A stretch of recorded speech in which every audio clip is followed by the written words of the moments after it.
Hello and welcome to my guide to analysing data. If that's what you're here for, then that's what you're going to get. So let's get started. The basics. All you need to know about data analysis is the test for differences in data or relationships in data. That's it. To test the data though, we need different tests, and we have 7 tests, 4 of which test for significant differences in data, which are the independent T-test, the Whitney test, the Pearsons Test, or the Wilcoxon Test. We have 3 tests for significant relationships in data, which are Pearson correlation, Spearman rank correlation, and linear regression. These are then split up into 2 different categories: tests which analyse normal data with parametric stats tests, or into analysing non-normal data with non-parametric stats tests. So the tests for normal data are independent T-test and the Pearsons Test for differences test, and Spearman correlation and linear regression for relationships test. For non-normal data, it's Whitney test and the Wilcoxon test for differences tests, and the last one, Spearman's rank correlation for relationships test. All of these work in basically the same way. All stats tests, they give us 3 different outputs, which are the only ones that you need to really focus on, which are test, statistic, degrees of freedom, and p-value. Now I know what you're probably thinking. You're thinking, what the hell are these 3 things though? What are they and how do I use them? Well, your test statistic is a number, which is the answer to the test, and a letter, which tells you which test you just did. Easy. So if you did a T-test, it would be a T, and if you did a Whitney, it would be a capital U, and then your number, which would be the answer. That's it. Now for degrees of freedom, again, this is very simple. It's basically just telling you what your sample size was. It's a rough indicator of your sample size. And if you were doing a T-test or a correlations, for example, you would normally get a single number. And if you were doing a Whitney or a Wilcoxon's, you can sometimes get 2 numbers. But again, it's not difficult, it's still very easy, it's just your sample size, so keep that in mind when you get this value. And the last one in these 3 important values is the p-value. The p in p-value stands for probability, so technically this is your probability value. Now what this does is this is the thing that would be the most important, because this is the value that tells you if your data is significant or not. Now, if the p-value is less than 0.05, then that shows there is a significant difference or relationship in your data. If the p-value is greater than or equal to 0.05, then there's no significant difference or relationship in your data. And yeah, that's it. Those are the 3 big values, big important things that you need to know and need to be able to get out of your test analysis data. Let's actually get on with recording the tests, guides, tutorials now, shall we? But I know what you're thinking, it's a lot of tests, all 7. I don't want to go through all 7 to find the one I want. So don't worry, I'll put a contents page up so you can skip ahead to the specific timestamp that I've told you is where your guide would be. But I'm recording this at different times, so I'll be future me, past me, present me, all over the place me, wibbly wobbly, timey wimey.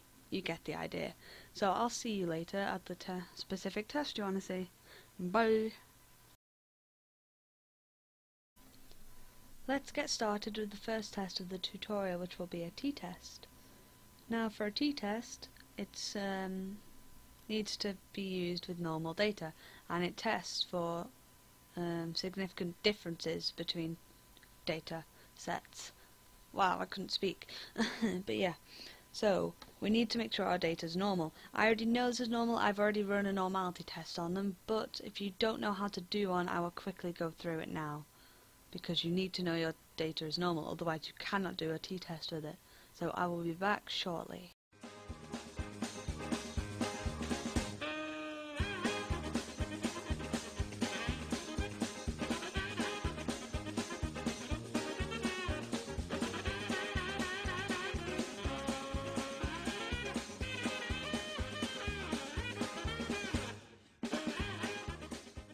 And we're back. So as you could see from the tests I run, you could see that both sets of data are normal. If you don't know how to do a normality test, then I'll explain why I use two different tests to find out the normality of my data. As the Dogue set of data consists of more than 50 sample size, then we have to use the Smirnov test, I think it's called. I always say it wrong anyway. The one on the left, to find out if it's normal because there's more than 50 in the data set. And because the sig value is more than 0.05, that means it's normal data. Whereas with Grumpy Cat, because there's less than 50 in the sample size, then you use the chaperone, the other one, on the right. And if the sig value is more than 0.05, then it is normal, which it was. And if it's less, obviously it's non-normal. But for this, we need it to be normal. Both sets of data are normal, so we can actually do the test, which is great. Now in SPSS, it doesn't like things to be simple and easy. Oh no, you need to do lots of clicking for no reason. So for a t-test, we need to stack our data on top of each other and then label it next to it with the group variable numbers. So to begin with, let's select all of the Dogue data, which by the way is a what is English? Which is a measurement of the length of laughter in seconds of people that would laugh at a Dogue meme. Yeah, it's just a silly thing for the tutorial. Right, so we've copied our Dogue into this column and our Grumpy Cat, which I just selected and copied, and I will now paste underneath our Dogue. So now our data is stacked. We now need to label our data. The first set of data I will label 1 because it was our first set of data, which I will try and do quickly now.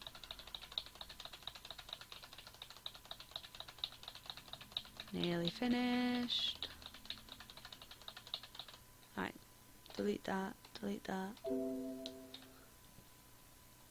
Right there. Now because this is our second set of data, I will label it 2 because it was the second one. Wait, well that's not meant to be 22. That could have messed us up. It's more like it. I will check it. I'll double check in a second, so it's all good. Nearly there.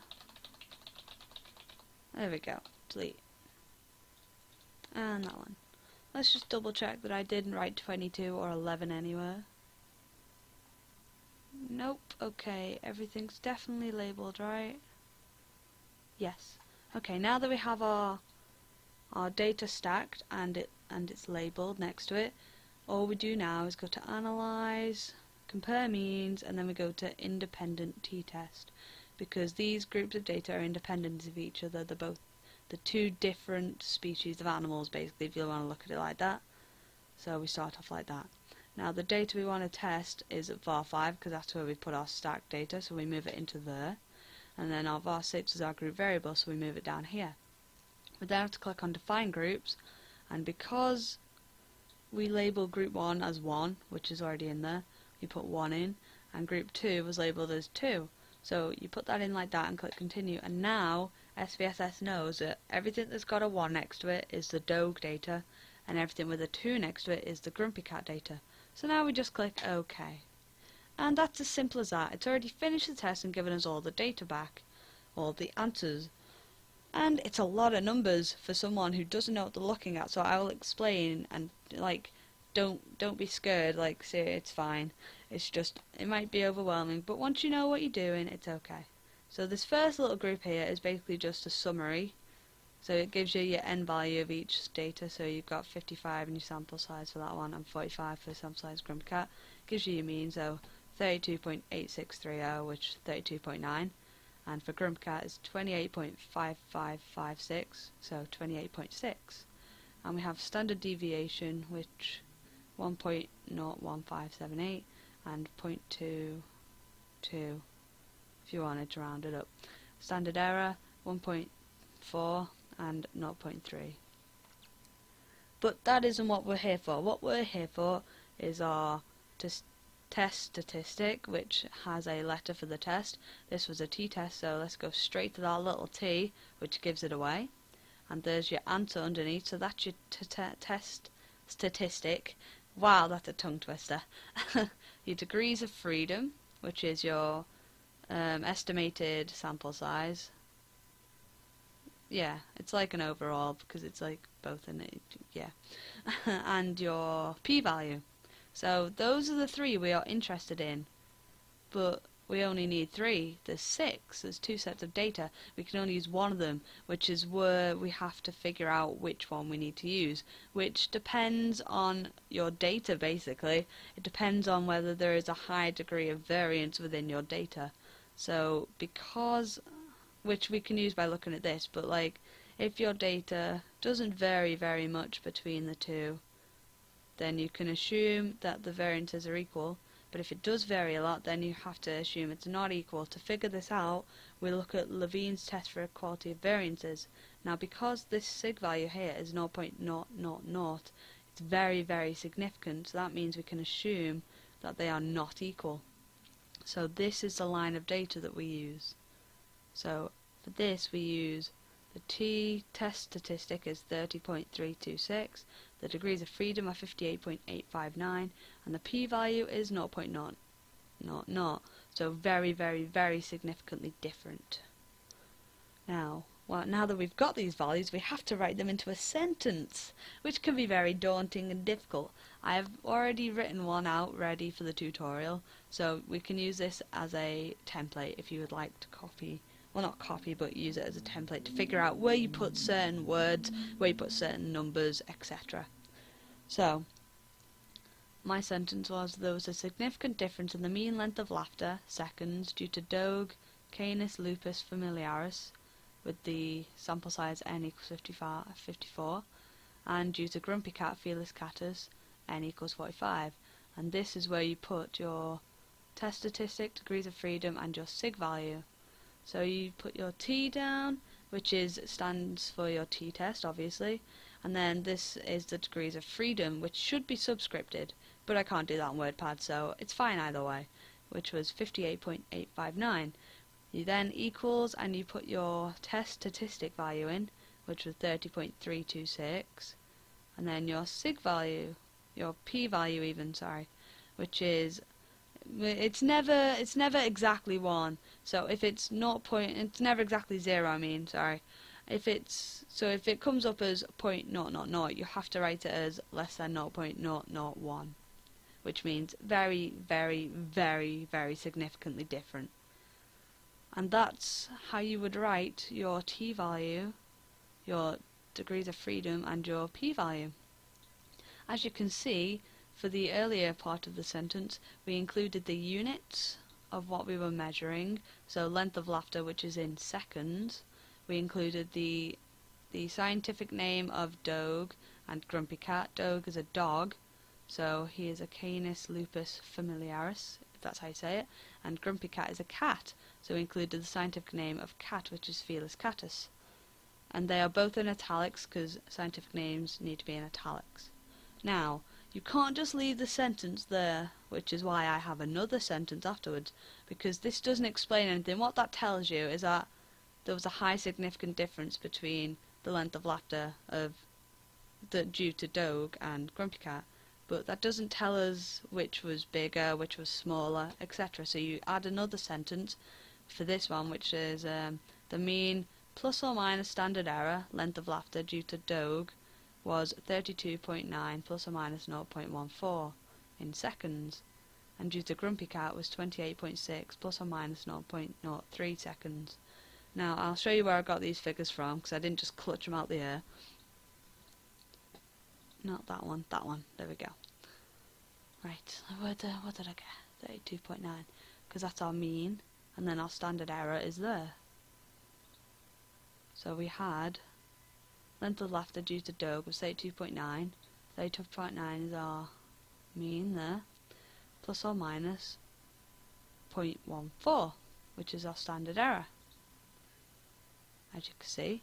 And then for Grumpy Cat, it's in the same place, so 28.6, yeah, plus or minus 0.03. There you go, that's your standard error. So yes, that's where you get those figures from. And that's basically it for a t-test. I hope that was simple and easy to follow, and I'll see you in the next test. Let's get started with the second test of the tutorial, which is the Whitney Utest, which tests for significant differences between non-normal data, which compared to the T-test is the opposite. T-test compares normal data, whereas Whitney is for non-normal. I know both of these are non-normal. I will however quickly show you how to do a normality test so that you can find out if your data is normal or not normal if you don't already know how. So I will be back in a second.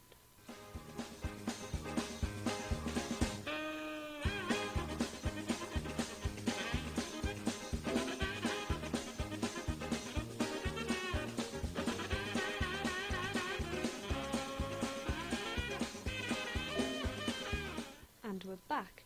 As you can see from both of the tests I just did, both set the data are non-normal. Because the sample size was less than 50, I used the chaperone, if that's how you say it, I don't know, the one on the right, to find out the normality values, and both SIGs were less than 0.05, which means they're both non-normal sets of data. If it was more than 0.05, then they would be normal, which they're not, which is good, because we need that to do a Whitney Utest. Now onto the actual test. Just like with the T-test, you need to stack your data on top of each other, so we need to stack tigers and lions and bears, oh my, on top of each other, and we need to then label tigers and lions and bears, oh my, so that the SPSS knows what it's doing. So let's copy tigers and put it into this column here. We will then label it so that it knows. So for the first set of data we'll label it 1, so the SPSS knows that everything with a 1 next to it is the tiger data. So just a few more, nearly at the end now. Yeah, there we go. Now we'll copy our lion data and put it underneath tigers. Paste. So we have our tigers and lions. and bears, oh my, And we will label lions with a 2 because it's our second set of data. So now SPSS knows everything with a 2 next to it is our lion data. And delete the last one, as I always do an extra one. Right, so now we have our 2 columns, our tigers and lions, and bears, oh my, and our group variables. Now what we do is we go to analyze, wow, what even was that? Go to analyze, we go down to non-parametric tests, because we go to legacy dialogues and 2 independent samples, because they are non-normal data, they are independent, etc. So we use this instead. And now for our test variable list is our var1, because that's where we've stacked our tigers and lions. and bears, oh my, And our var2 is our grouping variables. We need to define these so it knows which is which. So group 1 we labelled 1, and group 2 we labelled 2. So everything with the 1 is our tiger data, everything with the 2 is our lion data. So now we just click OK. And that's it. There's not as many numbers to look at and try and figure out what you're looking at as compared to the T-test. This is rather straightforward. The ranks one here is our degrees of freedom, so 29 for tigers and 27 for lions. And then, yeah, that's your degrees of freedom. And your, what is it? Your test statistic is 288 there. And your p-value, which is your asymph sig two-tailed, what the hell, is 0.79, which means because it's because it's higher than 0.05, the data is not significantly different at all. So there's not much we can do about this. The data we have is not significantly different. So what we do now is we take these values and we put them into a sentence. I've already written one from earlier so that it was quicker to do.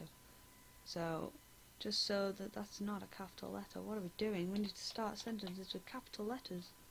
So you can follow along and use it as a template.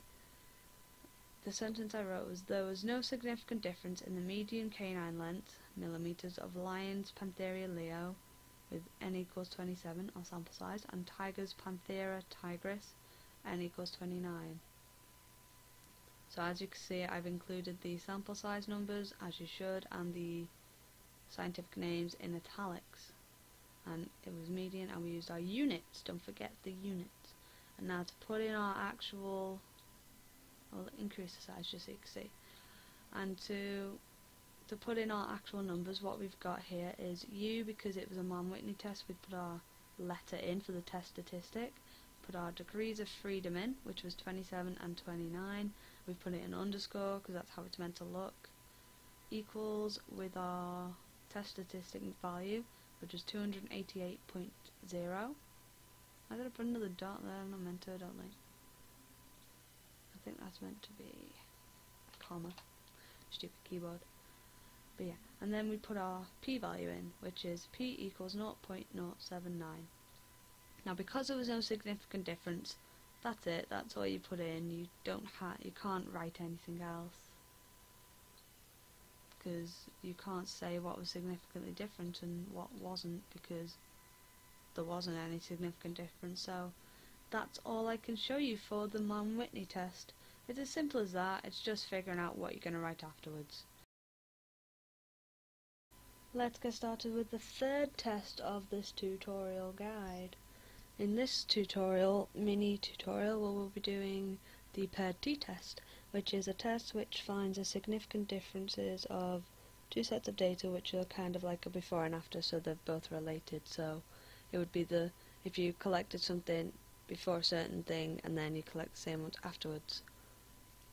Yeah, so in this example I've done the distance Spider-Man has travelled before a week and the distance Spider-Man has travelled after a week. And there he is running quick. Gotta go quicker, Spider-Man, gotta do it. But yeah, so in this one's a lot easier compared to the other, and these are both normal. Yeah, they're both normal sets of data. The test is with normal sets of data. Okay, the Pearsons test, yeah. For differences, significant differences. You know, we've said that about 4 times now, but it's fine.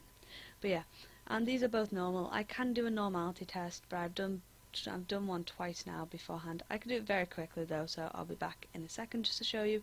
Both of these are normal, so that you know how to do a normality test.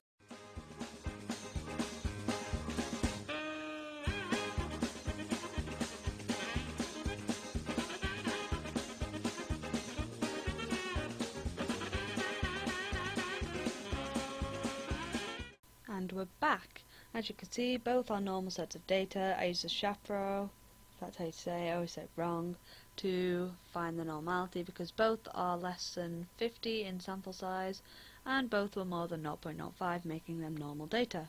I've explained previously in the last 2 tests how you can find out your normality. I will not be repeating it because it gets a bit repetitive after a while, so I want to just get straight into it and do the test. This one's a lot easier than compared to previous tests because we don't have to stack anything. We just get on with it, so we just go straight to Analyze, Compare Means, and we click Pearsons Test. I've already put them in. I'll take them out just so we know what we're doing. So we want the first one in variable 1 and the after in variable 2, and then we just click OK, and that's done. There you go, you've got all your data and it does the test for you very quickly. This bit here just gives you your mean, so the mean before and after, which isn't very different, so 8.3435 and 8.2522, both with sample size 23. There's your standard error about the mean again, but it doesn't matter because we don't really need those are just your general overall. We want our 3 important values, which is our test statistic, our degrees of freedom, and our p-value, which are down here. So we have our test statistic, which is 0.292, our degrees of freedom are 22, and our p-value is 0.773, which means there is no significant difference between these 2 sets of data because it is more than 0.05. Now, to write these into a sentence, I have already previously set one up, so we can use this as a template. The sentence: there was no significant difference in the mean distance travelled meters per second by Spider-Man Homo sapien before and after a week. And we have the T with our degrees of freedom with subscript, which is 22, equals 0.292, which is our test statistics number, and our p-value, which I didn't put an equals in, which is 0.773, and that's all you can say for that because you can't say whether anything was bigger or not when it wasn't, because there was no significant difference, which is as simple as. So we made sure to keep in the units, we put the scientific name in italics, and we kept all of our units in the right order. And that's how you do that. Now, I mean, Spider-Man, you gotta be a bit quicker, haven't you, mate? If you're gonna run and whatnot. I mean, you didn't travel very far, did you?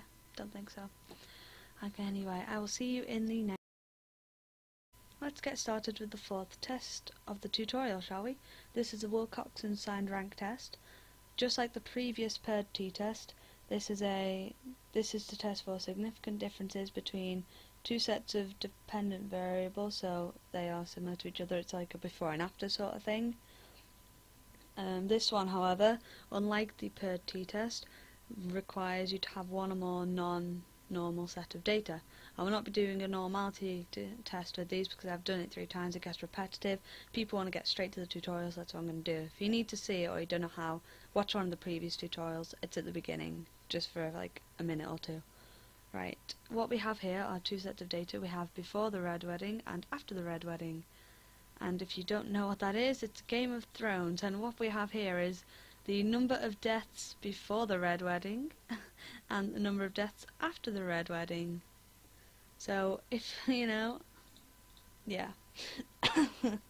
So, what do? It's very simple compared to previous tests. We don't have to stack them, we don't have to number them, label them, whatever. We just click Analyze, Non-Parametric Tests, go to Legacy Dialogues, and then down to 2 related samples. I'll take them out so I can show you.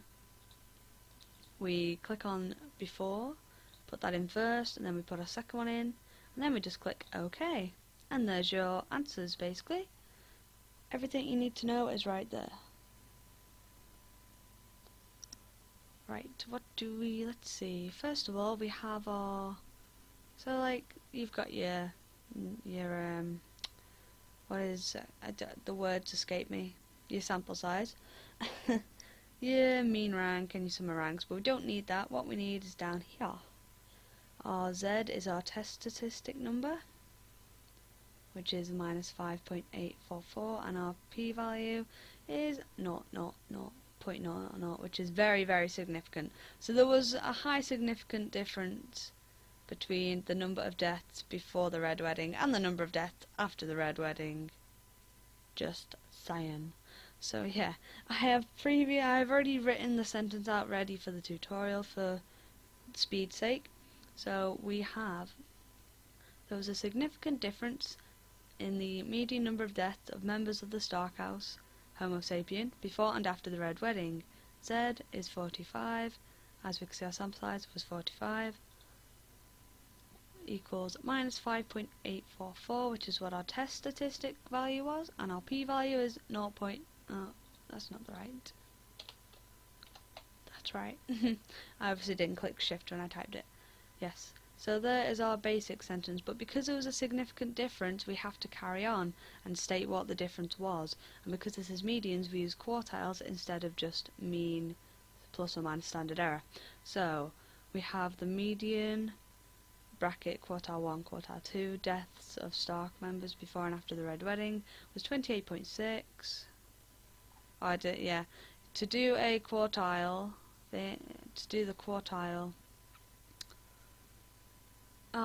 test, yeah. It's the same as what you'd do for normality. So you stick them in there, click yourpercentiles, okay, and there we go, it's done. And here's your percentiles. So there's your 28.4, 28 points, you know, etc. So that's where I got those values from. I didn't just pluck them out the air. So yeah, was 28.6, brackets 28.4, 28.75, and 33.3, and bracket 32.15, 33.65. And that's all you need to do for that. Very quick, very easy, very simple, and I will see you in the next one. And we are now on to the 5th test of the tutorial. We've now moved on from the significant differences test, so we're now on the significant relationships test. This first one being the Pearsons correlation. It's fairly simple compared to the other tests, as all we need to do is have the 2 data and move them over to a different section and click a button. The data we've got here, as you can see, is number of game sales and number of jump scares in Five Nights at Freddy's, and we're going to see if there's a relationship between the two. So what we do is we go to Analyze, go to Correlate, Bivariate, or however you say it, move them out just so I can show you have to highlight them, move them in. It doesn't matter which one, either or, because it's going to go on the axis either way, it's still going to give you the same result. Highlight Pearsons because that's the test we want to do, and we click OK, and that's simple as that. Here's your results. As you can see, our p-value is 0.0000, so very significant relationship, and our Pearson correlation 0.933 is very close to 1, which means it's a very strong correlation, and our n value is 12. Because two-tailed, it's 10, which would be our degrees of freedom. I'll show you how we would write this. I've already written the sentence up, so let's head on over to the WordPad. Let's move this down a bit so you can see it in the middle centre roughly. I'll do. Right, so how we'd write this, we'd write there was a significant strong correlation between the number of game sales and the number of jump scares in Five Nights at Freddy's 3. We'd write it as R subscript 10, because that was your degrees of freedom number, equals 0.933, which is the correlation strength number, and the p-value, which is p, is less than 0.0000, because you can't really get to 0. But that's about all you can do for a Pearsons test. I mean, obviously I'm not using proper data. Like if you were doing a proper test, you would use scientific names of species, etc. So be sure to include units and scientific names in italics if you are using this tutorial to write stuff for a report. And I will see you in the next test. On our 6th test of the tutorial, we are doing a Spearman rank correlation, which we are still in the relationships test as we finished all the differences test. The Spearman's rank is for non-normal data. I don't think I mentioned it for the Pearsons, that's for normal data. It's okay though, I'll have it in the contents page, so yeah. I'm using the same set of data because we'll just assume that it's non-normal. It doesn't matter for the sake of the tutorial, I'm just showing you how to analyze it. Just, make sure that yours is non-normal / normal data depending on the test you want to run. Yes, so we do the same thing, we click Analyze, Correlate, Bivariate, blah, blah, blah, and we've moved them over from left to right. I'll just move them back just to show you. Highlight them, send them over that way. Instead of Pearsons, we want to click Spearman, and we click OK, and we get a little table. And this time, it's still significant. There is still a significant relationship between number of sales and number of jump scares. However, our correlation has gone down slightly to 0.908. It's still a very strong correlation, but it's not as strong. Our p-value, like I said, is 0.000, so very strong, and our degrees of freedom is n-2, so it's 10 still. And I have edited the sentence so that it fits the Spearman's rank now, so let's move on over to show you a template of how you'd write that out. So you would write, there was a significant strong correlation between the number of game sales and the number of jump scares in Five Nights at Freddy's 3, bracket, R subscript 10 equals 0.908, degrees of freedom equals 10, comma, I forgot the comma, and your p-value is 0.000, which shows that it is significant. And that's about all you can do for Spearman's rank. It's very simple, very easy when you know how. If there wasn't any correlation, you would just write a similar thing. You would just say there was no correlation, no significant correlation between number of game sales and number of jump scares in Five Nights at Freddy's, and you would basically write the same thing. You would just say that there was no correlation. So I hope that was okay, and I will see you in the next test, which is the last test, and then you are all good to go with your data analysis. This is our final test in the data analysis guide. This will be linear regression, which tests for relationships between data. The data we have here is observed fish length in centimetres and actual fish length in centimetres. Normally you would do most of, well, not most of it, but some of this on Excel. I, however, don't have Excel on my computer at home, so I can't do that. You can, though, you can find out all the information you need from SPSS. You can find the regression result, obviously, and you can find the line equation for the graph, so you can get everything from SPSS. It's just easier to see when you've got it in a graph and you can see how steep the line is, etc. So it's not that difficult to actually analyze the data, unlike previous ones where we've had to stack it and spend time typing out numbers. You just go to Analyze, Regression, Linear, and then we move our two data set into the different boxes. Because our observed is our independent, it goes down there, and our actual goes into our dependent box. And we then click OK, and it will give us all of our data. And we ignore that one, don't need that. So we look at our model summary. The R-squared is our test statistic. That's what you would get if you'd have done it in Excel. You would get the value on like the line part. So 0.966 shows its very, very strong relationship, as the sig value is also 0.000, so it's lower than 0.05. So there is a significant relationship between the observed and the actual fish length.